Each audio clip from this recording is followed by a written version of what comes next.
Let me take you to a time when peasants lived in appalling, cramped and dirty conditions without sanitation and were hit hard by malnutrition, declining health and disease spread through animals, rats and fleas.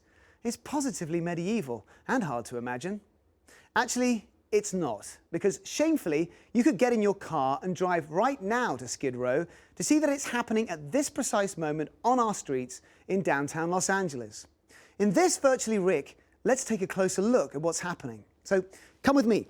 Let's get virtual. Nearly 59,000 humans are living on the streets in LA County, enough to completely fill Dodgers Stadium, with 3,000 more lining up outside. That's a 12% increase since last year, so every day there are more people without homes on the street. 9,000 were homeless for the first time this year. And the conditions they're having to suffer, especially downtown, are simply dreadful and ripe for disease.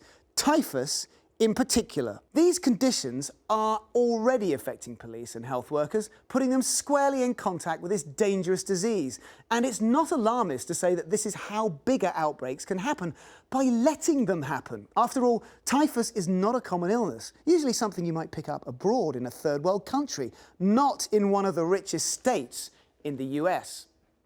And it's because of these honestly disgusting conditions, the dumping of human waste that attracts vermin, rats, cats, opossums, the wild animals that we as humans built houses to avoid getting disease from in the first place. It's spread through infected fleas that live on animals, transported by them, not transmitted from human to human, which gives us a clue as to how we should fix this and fix it fast. If not, then a medieval disease could definitely take the shine out of Tinseltown and affect tourism and business as well.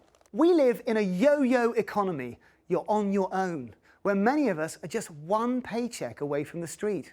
Homelessness could easily happen to you or me.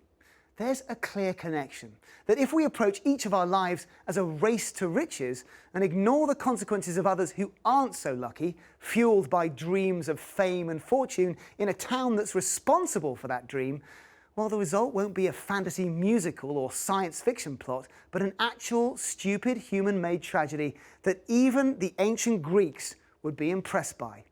When the plague hit the world in medieval times, cures ranged from rubbing a chicken on your body to using leeches and smearing yourself with rotten treacle.